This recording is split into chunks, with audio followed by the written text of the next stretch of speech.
So now that we've, excuse me, now that we have delved into a little bit of the history of the options and the idea of controlling a buying price and selling price, let's get more specific now in terms of the stock and options market in what we call call options and put options. So we talked in the last segment about wanting to control prices. A farmer wants to control the price at which he can sell his corn, but an airline wants to control the price in which they buy jet fuel or oil for jet fuel.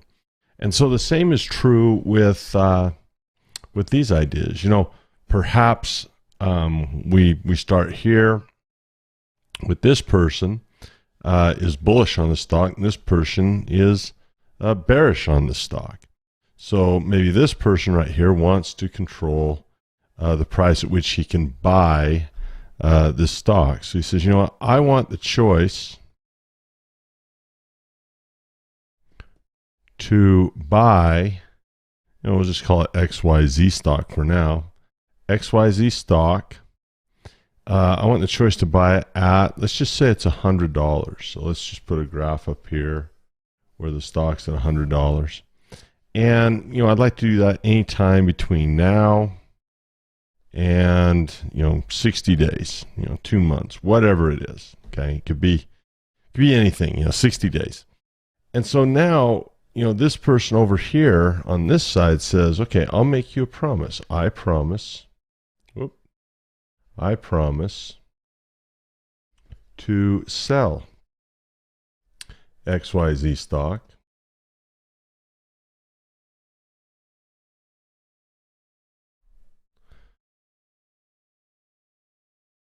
Welcome back to the 4 Pillars of Investing. We're in the cash flow pillar where we position ourselves for cash flow. And we've just finished speaking about the idea of controlling your buying price and your selling price. A farmer very much wants to be able to control the price at which he can sell his corn. He really cares about that. A airline very much cares about the price at which they buy jet fuel or oil to make jet fuel. They care about locking those prices. Well, the same is true with stocks. People like the idea of control. Risk is related to control. The more control we have, the less risk we have to deal with when things change. And so in the options market and in the stock and options market, we have 2 types of options. That's it. It's only 2. There's calls and puts. We're going to introduce those ideas today, or in this segment, just very generally, and so we can get a nice, nice gradient in which we learn this, where it's easy to learn. So let's hop in. So let's say this person over here, we'll put him in. Let's put him in green. He's very bullish in the stock. So let's say that the stock is here. We'll make a stock graph. And let's say the stock right now is trading at $100. And, he could always buy the stock if he's bullish, right? He could just go out and purchase the stock. And if it goes up, he makes money. If it goes down, he loses money. But he says, you know what? I'd like to control my buying price. I'd like to sit and watch this for a while. Very much like putting something on layaway, perhaps, right? You go to the store and you see a suit or a pair of jeans, and the clerk says, may I help you? And you say, I really like these jeans. How much are they? Well, they're $100. Well, you could buy them right there. Or you can say, will you hold these for me for a while? I know they're on sale, but God, would you give me just a couple of days? Maybe you're not getting your paycheck yet, or maybe you just want to think about it for a while, but you certainly want to keep your options open, right? You still want the choice or the power or the right to be able to buy those jeans, even if you don't buy them today. Well, this is very much the same idea. So let's call this stock XYZ, just for the sake of calling it something. So here's stock XYZ. It's $100. We say, I'm very bullish on it. I think it's going to go up. However, I don't want to fork out the $100 today. So you go to someone who thinks it's going down, and he says, yeah, I'll do this all the time. I think it's going down. So you say, okay, I want the choice, right? I want the choice. Now, what's another word for choice, which starts with an O? I want the choice to, this is important, put this in green, I want the choice to buy XYZ stock at $100. And this option could last, this choice could be a week, it could be a month, it could be 6 months, but for our purposes here, we're just really going to lock in on a very simple idea that this person thinks the stock is going up. It's $100 a share, and he says, I'm not going to buy the stock today, but I want to be able to do it. I want to maintain my choice, and I want to lock in that price. I want the choice to buy it at 100, not 2 or 3 or 105. I want to be able to lock in this price at 100, and I want to do that for maybe 2 months or so, something like that. Well, this guy doesn't think it's going up, so he says, I'll tell you what, I will give you my, watch, promise to, this is important, sell XYZ to you at $100, right? $100. So this is a match made in heaven. You know, this guy wants to buy it. This guy wants to sell it. And maybe he owns the stock, right? Maybe he doesn't, but let's pretend he does. He says, look, if this thing, if you want to buy this at 100, fantastic. Now he's not going to do this for free. And so we're going to do a little video later where they're going to send some cash. This guy's going to send some cash his way called a premium. And we'll do a whole video on, how much does he have to pay, whatever it might be. And on a stock like this, it might be for 2 months, like $5. So we'll use that for an example, $5. Well, that's quite a difference, because if you pay $100, your risk is now $100. But now you can control that stock, and you can buy it anytime you want, but it's only risking $5 now. And so 2 things can happen. It could go up, let's say to 110, or it could go down, let's say to 95. Well, if it went down to 95, you'd lose the $5 anyway. And if it went down to 90, you'd lose $10, right? If it went down to 80, you'd lose 20. So if it goes down, then you simply say, well, I'm not obligated to buy it from you. I just wanted the choice. You're certainly obligated because you've promised to sell it to me, but I've got the choice. So what else is nice is, let's say it goes up. Let's say it goes up to 110. That's kind of cool, because if you'd have bought the stock at 100 and sell it at 110, you make 10%. But you know what? If you can now buy it at 100, 2 months from now, but it's worth 110, you now can buy it at 100, even though it's being sold at 110. You'd make an instant $10, because while everyone is willing to pay this, you're only paying this, and now it's worth 110. So you get an instant $10. Well, my gosh, that's a great return on a $5 investment, isn't it? To have an instant $10. Whereas if you spent $100 to find out what was going to happen, that wouldn't be as attractive. So that's a complex idea for me anyway. It took me a while to wrap my head around this, but you can wrap your head around it. So if you have to review this, pause it, rewind, think it through. Just really understand that when that stock was trading at 100, you had several things you could do. You could buy it at $100 and wait and see if it went up, or you could say, let's put this on layaway. Let's put this on hold. I'll pay this guy $5 to lock in that price for me, 100. Now, if it goes up, even though it's selling up here, you can buy it at your $100 price. So that's cool. So that's called a call option. When this person has the choice, right? When he pays this $5, this premium, or whatever it is, when he pays that money, he now has the choice to buy, right? And this person has made a promise to sell at an agreed price. In this case, it was at $100, right? At $100, and that's a match made in heaven. So that's called a call option. That's what it is. A call option is when the person that buys the option wants the choice to buy the stock. The person that wants the option, he wants the choice to buy the stock. He thinks it's going up. So remember, call up someone on the phone.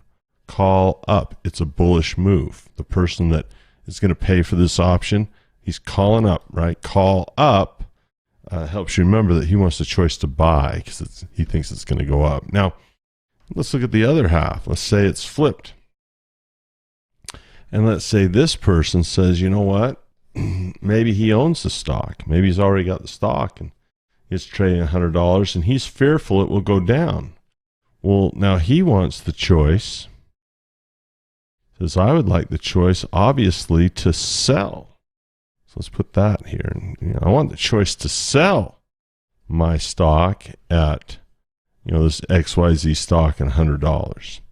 And the reason he wants the choice is, what if this goes down to 99 and 98 and 95 and 85? Well, now he's stuck with it. But here he says, if I could pay just a small premium, like $5, maybe it's having earnings and he thinks it'll go down to 80. He says, I'll buy myself a little insurance here. I'll buy a little $5 contract that gives me the choice to sell at 100, even if the stock goes down to zero, really, anywhere it could go. So that's a nice insurance policy. Of course, this person's going to make a promise to buy it from him. And he's going to promise, or she is going to buy it at that $100 price, or whatever they agree to. This might last 2 months, 3 months, whatever it is, whatever the agreement is. And that's a nice feeling. Well, think about this. If this person owns this stock and it goes down to $80, let's say, well, that'd be a $20 loss in the stock, wouldn't it? Well, guess what? Now it's only a $5 loss. Because why? Even though it's down here at 80, this guy promised to give him how much for it? 100.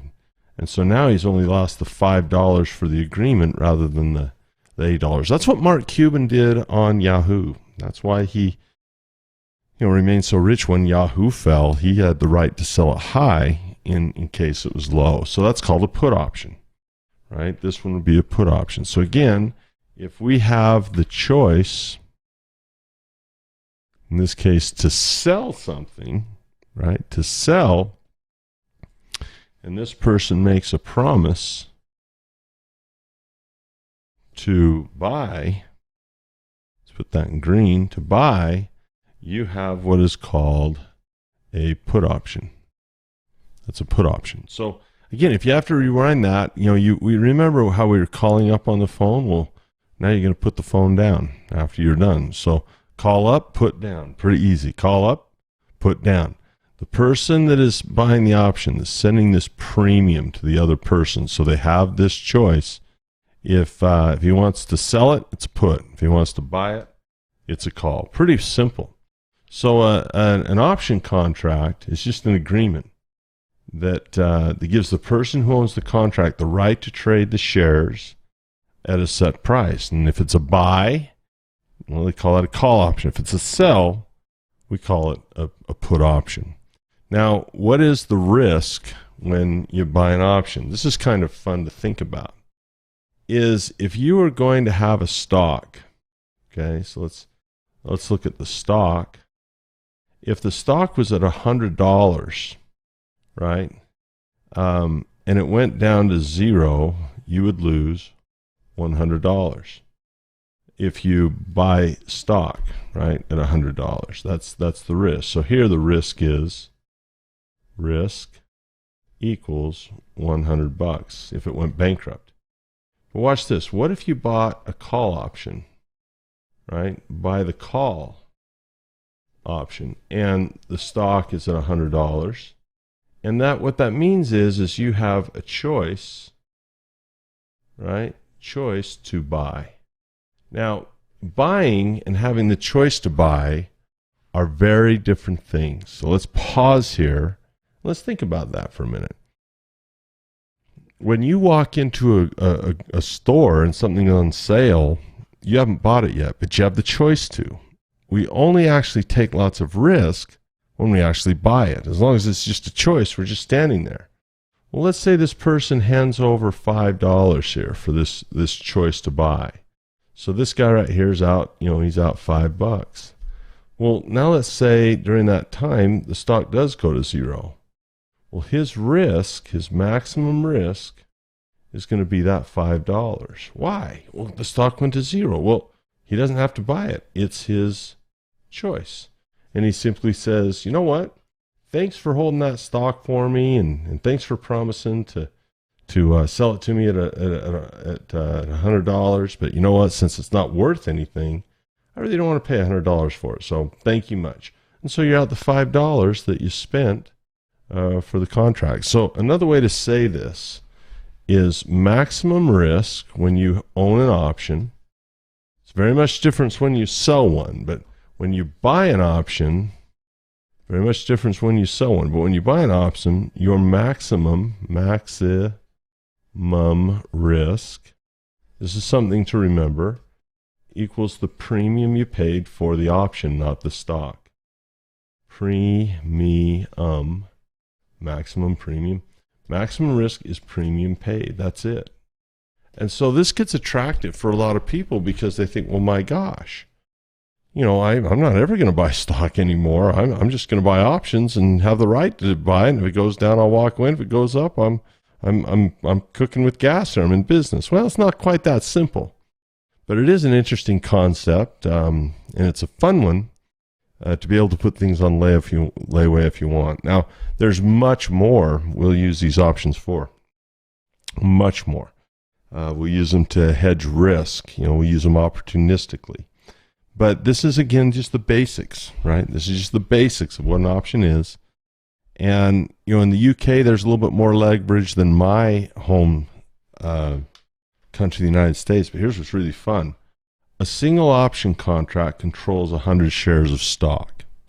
Okay, a single option contract means 100 shares of stock. It'd be kind of silly for me to say, yeah, I'll take one share. I'll put one share on layaway. Just lock me down one share. Put Andy down for one, please. One, please. No, it's going to be in lots of 100. So let's get more specific. A call option is simply an agreement or a handshake or a contract or a deal where we make a deal. We say, look, here's an agreement that gives the owner of the contract. You can see this guy is going to be the owner right here. He's purchasing it. He's given money for this contract. He says, look, I'll give you the right to buy 100 shares of stock at a set price. So one single call option contract, right? One call option contract gives the right to buy 100 shares. And that's where that leverage comes from. Now, that's an interesting thing because we've talked a lot in this particular pillar about leverage, didn't we? We could leverage people, we could leverage technology, we could leverage debt. Well, we spoke about leveraging a contract. Notice there's no debt here. He's paying him a premium. That's what that money's called. And this guy over here is making a promise. Just like it, picture this as if it was an insurance deal, where this guy over here on the right was promising to fix his car if it wrecked. And this guy's offering an insurance contract. And this guy's paying a premium for it. Very much the same. The only difference is this has nothing to do with the car this time. It says, look, I want the choice or the right. Another word for choice that starts with an R is a right. Or another word for choice that starts with an O is an option, right? It's just all the same. Option, choice, right, power, whatever. I have the power or the choice, the right to buy 100 shares of stock from this guy through this contract. So it's just 100 shares at a time. Of course, the put is just the opposite. Here, he's got the choice. We'll just write down choice again. Right here, he's got the choice to what? To sell. How many? 100 shares. Why?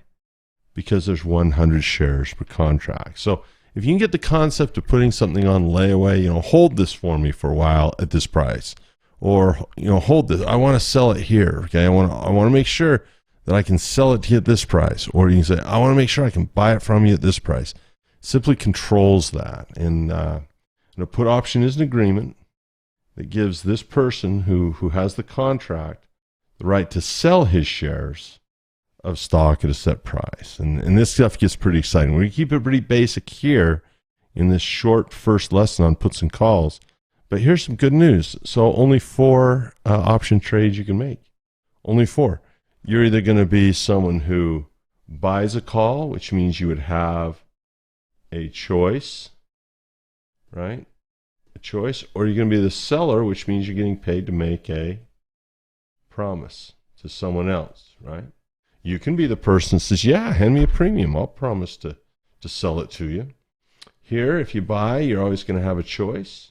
There's a buyer of an option. And this gives you the choice to purchase stock. Buying a put gives you the choice to sell it at a set price. If you offer someone a put, you're going to make them a promise. Okay, and don't worry too much about understanding everything. Remember, in the 4 pillars, we want to keep it simple. And if someone has one little thing they understand, there's no reason to panic about that. Hit the stop button, hit the rewind button, go through until it clicks. Repetition, mother of learning. It's no problem, no problem. When we come back, we're going to begin to speak about that money that changes hands, right? This idea right here, he's paying some money for this promise. Another word for contract is promise, isn't it? Or agreement, right? Promise or agreement. And so here, this person's receiving cash called a premium in exchange for his promise. It's just like insurance, right? You pay a premium because they've given you some type of promise. Hey, I'm scared my house will burn down. Well, give me a premium and I'll promise to fix it if it does. Hey, I'm really scared that I might die. Oh, good. Pay me a premium. I promise to pay your spouse when you die. Hey, I'm scared. What if I get in an automobile accident? Well, fine. Give me a premium and I'll make you a promise to fix your car. Well, it's the same thing here. Well, I'm scared my stock will go down. I really want to be able to sell it at this high price today in case it goes down. Okay, great. Pay me a premium and I'll give you a promise that I'll buy it from you. You sell it to me. I'll pay high price for it. Or someone says, I'm really scared this stock will go up high without me. I'm not worried, not be able to buy it today, but boy, I sure like this $100 price in case it goes to 200. Okay, great. If you think that's going to happen, pay me a premium. I'll make you a promise that lets you do that. So that's what a premium is, right? That's what a premium is. When we come back, we're going to delve into how to pay or how to earn this premium.